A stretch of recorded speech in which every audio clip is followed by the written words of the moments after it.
आप चाहे माने चाहे ना माने, या आप इसको पसंद करें या ना पसंद करें, लेकिन medical profession is a business and well being is a product right now.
Hello and welcome to motivational medico the podcast once again.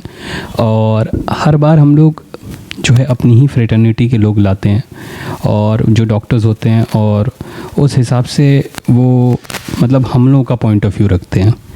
But आज हेल्थ केयर फ्रेटर्निटी से हट के हमारे साथ एक डॉक्टर हैं, बट उनका पॉइंट ऑफ व्यू एक डिफरेंट पॉइंट ऑफ व्यू है जो हमें भी जानना ज़रूरी है.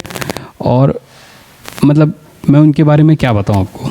He is an very special x IAS officer who has seen the government functioning and has been a policy maker for 23 long years. और he has an insight of policy making and वो एक book भी लिख रहे हैं medical practice के ऊपर in a integrated point of view, जो सोसाइटी मतलब जो वो देखते हैं, जो उन्होंने देखा, क्योंकि he is a practising anthropologist and anthropologist knows everything. I have read some books, but मतलब जो सर की बुक्स हैं वो जब आप पढ़ेंगे तो आप समझेंगे कि कितना मतलब कितनी ज़्यादा नॉलेज है, जिसका हम लोग अगर 1% भी पा जाएँ तो we can be a successful doctor. And while interacting to sir I got to know कि उनका जो पॉइंट ऑफ व्यू है मेडिकल प्रोफेशन को लेके काफ़ी इंटरेस्टिंग है और काफ़ी इम्प्रेसिव है. आई मीन एक होता है ना कि like jack of all, but I will say he is a master of all. तो उन्होंने हर चीज़ में मतलब इतनी अच्छी उनकी है. और मुझे भी कोई अगर लाइफ में कोई प्रॉब्लम हो या कोई भी सजेशन चाहिए तो मैं सर से एक बार ज़रूर कंसल्ट करता हूँ. He is doctor Rakesh Verma. He is an x IAS officer. And to name some post which he has held the post of Special Secretary, Industrial Development, Special Secretary, NRI Department, Special Secretary, IT and Electronics, Special Secretary, Transport Department, and he was a driving force behind the UP Transport Summit जो हम लोग ने सबने देखा. And apart from this, अगर उनकी education के पास जाएँ, जो सबसे इंटरेस्टिंग पार्ट है, he has done his masters in anthropology, PhD in urban sociology from the University of Lucknow. He has done his MBA and Masters of Public Administration from LKY School of Public Policy, Singapore. He holds the licenses from different universities in the world in the global health essentials. Apart from this, he has done his Masters in Health Administration. Apart from this, he is a very popular writer and a शायर. And I know आप लोग काफ़ी connect कर रहे हैं शायर वाली बात सुन के सर से. And his works include in English अगर हम लोग देखें तो just do it and just a house wife. और हिंदी में अगर हम लोग देखें तो उनकी एक बहुत ही पॉपुलर बुक है the startup guide. And talking about the shayari, he is known by the name of doctor Rakesh Rahi. और काफ़ी अच्छी शायरीज़ हैं इनकी, आप यूट्यूब पे ज़रूर एक बार जाके चेक करें सर की shayaris. So let's welcome sir on the show. Welcome sir.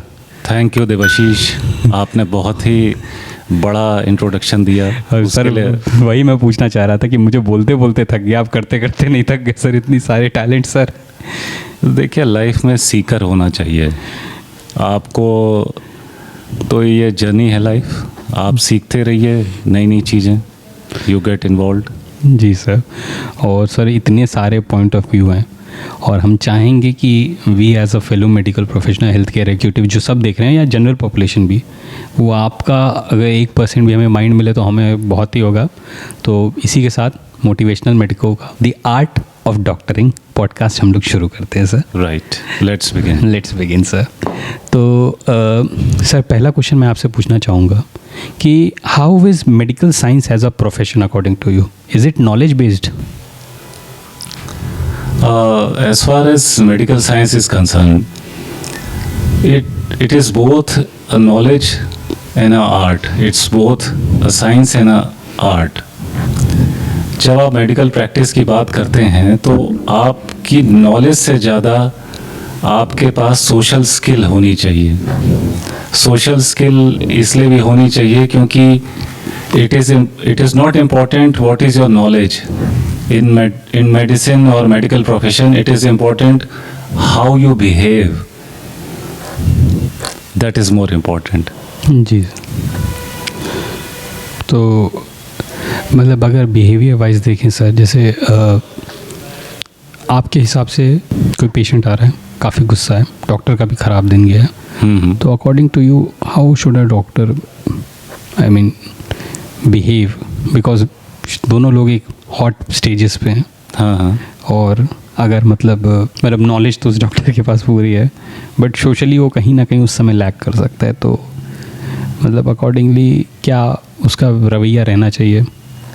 देखिए, ये इस चीज़ को समझने के लिए हमको पूरा जो सिस्टम है मेडिकल प्रैक्टिस का, इसको समझना पड़ेगा। जी सर। ये जो पूरा सिस्टम है, एक तो सबसे बड़ी आपने बात कही कि कोई आदमी आ रहा है परेशान है जी, और डॉक्टर के पास आदमी जो है बाय चॉइस नहीं आता है क्योंकि ये कहा जाता है कि डॉक्टर के यहाँ ना जाना पड़े। जी। तो डॉक्टर के यहाँ ना जाना चाहने के बावजूद उसको आना पड़ता है, तो सबसे बड़ा तो उसका फ्रस्ट्रेशन यही होता है। जी सर। दूसरी बात यह है कि जो डॉक्टर्स जो ये बात समझते नहीं हैं, उनको ये लगता है कि उनके पास नॉलेज है तो उनकी प्रैक्टिस बहुत अच्छी चलेगी, जो कि एक बहुत बड़ा मिथ है। क्योंकि प्रैक्टिस जो है वो एक आर्ट है, और इसमें अगर हम ये देखें कि अगर कोई पेशेंट आपके पास आ रहा है तो पेशेंट जो है वो आपका कस्टमर है। It's a customer based industry. जी सर, आज के ज़माने में तो basically it's a customer based industry. वो मतलब सेकेंडली जिसको आप मेडिसिन कहते हैं, आप चाहे माने चाहे ना माने, या आप इसको पसंद करें या ना पसंद करें, लेकिन medical profession is a business and wellbeing is a product right now. तो आपको ये सोचना पड़ेगा कि आपका कस्टमर एक्सपीरियंस जितना अच्छा होगा उतना ही अच्छा आपकी प्रैक्टिस होगी। Definitely sir. तो इस प्रैक्टिस को समझने के लिए, इस पूरे एक्ट को समझने के लिए हमको इसको कई चीज़ों में डिवाइड करना पड़ता है कि इसमें एक्टर्स क्या हैं, स्क्रिप्ट क्या है, और इसमें प्रॉप्स क्या इस्तेमाल हो रहे हैं, इसका आउटकम क्या होगा। ये एक एक चीज़ पे आपको अगर आप समझ के करेंगे, क्योंकि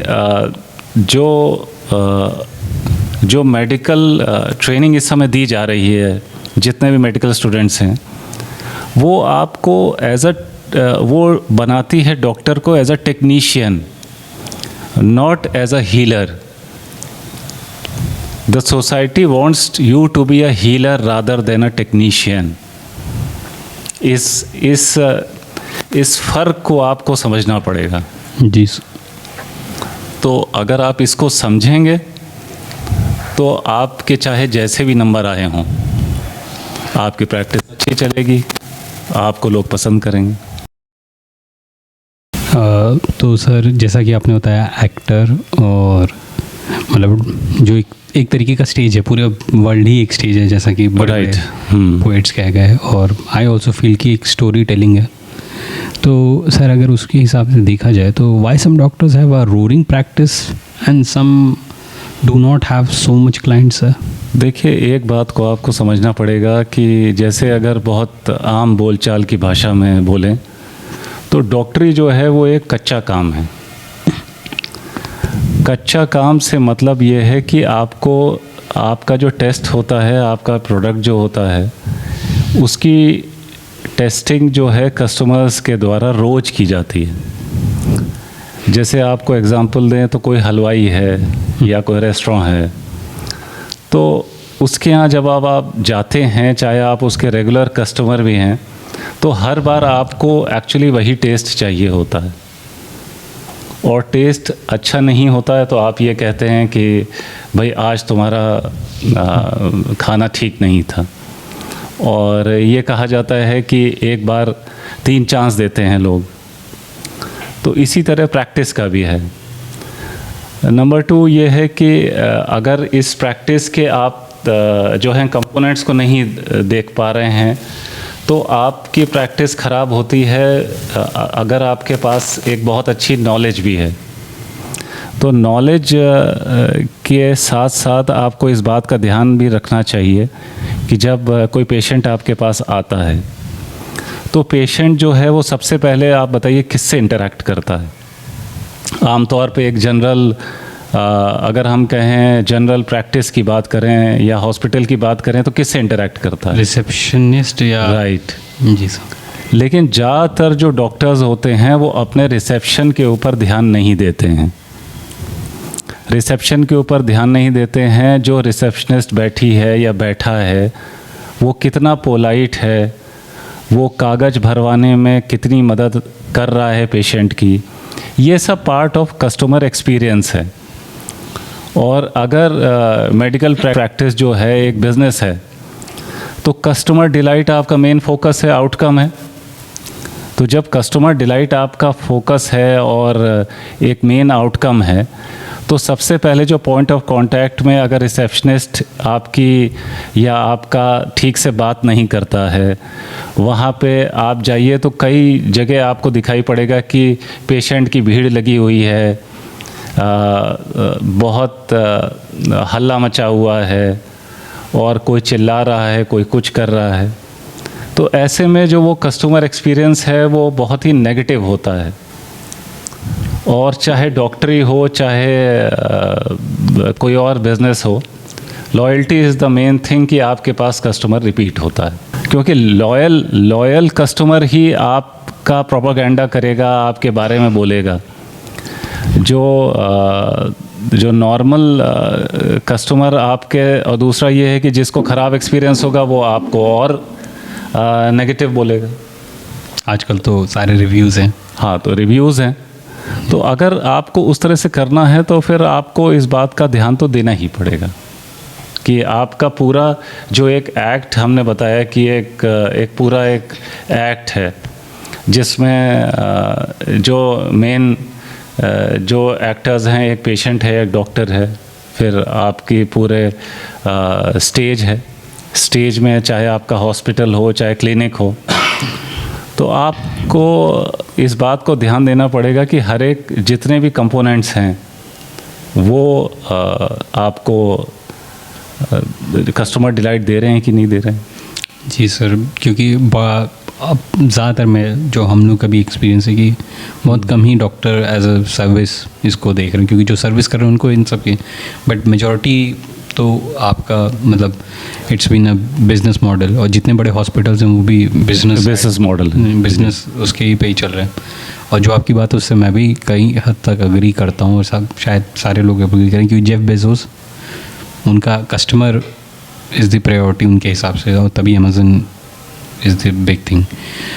सर ये सब चीज़ें तो एक चीज़ है, मतलब जो एक्चुअली, बट एक चीज़ देखें, अगर एथिकल इश्यूज हम लोग देखें मेडिकल प्रोफेशन में, क्योंकि विद दोनों को बैलेंस करना सर, कि treating a patient as a customer, जो कि आजकल का नॉर्म बन गया, क्योंकि पेशेंट तो रह नहीं गया, क्योंकि वो अभी जैसे हमारे पिछले एपिसोड में भी डॉक्टर निखिल प्रताप सर ने कहा कि जी। वो 15 दिन बाद आता तो है एज अ पेशेंट, बट इंसान 15 दिन बाद कस्टमर बन जाता है कि मैंने इतने पैसे दिए हैं और ये। तो सर एथिकल जो इश्यूज़ हैं उनको बैलेंस करना विद ये कस्टमर डिलाइट, क्योंकि फिर एक प्रोफेशन की जगह वो एक मोर ऑफ अ बिजनेस बन जाता है एक सर्विस की जगह, और फिर उसमें एथिकल इश्यूज़ भी साथ में आते हैं। तो हाउ टू, मतलब आपका उस पर क्या टेक है सर? कि देखिए, इसका जो स्पेक्ट्रम है वो वही स्पेक्ट्रम है जो देश में अमीरी और गरीबी का है कि हमारे अनुमान के अनुसार जो 1% डॉक्टर्स हैं उनके पास करीब 60% ऑफ वेल्थ और प्रैक्टिस होगी, बाकी सब लोग फाइट करते हैं। तो बिज़नेस का सेंस ये नहीं है कि आप इसको, बिज़नेस में भी एक होता है कि आप इसको एथिकल हो के बिज़नेस करना चाहते हैं या अनएथिकल करना चाहते हैं। तो आपको ये बात समझनी पड़ेगी कि अनएथिकल अगर आप कर रहे हैं प्रैक्टिस, तो उसका कोई मतलब लोग आपके पास आ तो रहे हैं, लेकिन अल्टीमेटली एक पता नहीं आपको एथिकल इश्यूज पढ़ाए जाते हैं कि नहीं पढ़ाए जाते। सर ये हम लोग का अभी मतलब करिकुलम में आया है। इससे पहले हम लोग सब्जेक्ट्स में एक मतलब सब टॉपिक्स होता था। अच्छा। बट अभी एथिक्स एक मतलब जो 2019-20 से है। हाँ। तो मेडिकल एथिक्स इज़ अ मतलब सब्जेक्ट बड़ी यूनिवर्सिटीज़ में, वो KMC Manipal and private universities, वहाँ पे एथिक्स इज़ अ मतलब प्रॉपर शुरू से ध्यान दिया जा रहा है। बट हमारी साइड थोड़ा एथिक्स इज़ लाइक इंट्रोड्यूस, नया इंट्रोड्यूस हुआ है अभी। तो एथिकल इश्यूज तो रहेंगे, जिस अगर सोसाइटी में रहेंगे तो वो एज अ मेडिकल प्रोफेशन में भी वो इश्यूज रहेंगे। और दूसरी बात ये है कि ये जो पूरी फार्मा इंडस्ट्री है, ये तो डॉक्टर्स को एथिकल रखती ही नहीं, रहने भी नहीं देती। ये सबको मालूम है कि जितने भी डायग्नोस्टिक सेंटर हैं वो सबको कट देते हैं, जितने भी डॉक्टर्स हैं, ये किसी से छुपा नहीं है। और शायद अभी आपको ये नहीं मालूम हो, हम तो कई डॉक्टर्स के साथ रहे तो हमें एक ऐसी चीज़ पता चली जिसने हमें हैरान कर दिया। वो ये पता चली कि ये जो एम्बुलेंस का बिज़नेस है ये सबसे ज़्यादा अनएथिकल है,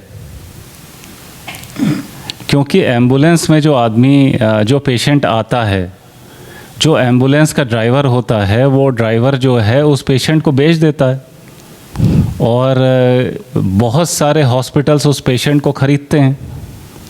उसमें करना ये होता है कि जब वो लेकर आएगा पेशेंट को, तो जैसे ही वो आपके हॉस्पिटल में एंट्री करेगा वैसे ही आप उसको 10,000 दे दीजिए, 20,000 दे दीजिए, डिपेंडिंग ऑन कि वो जो ड्राइवर है वो उसकी कीमत लगाता है पेशेंट की।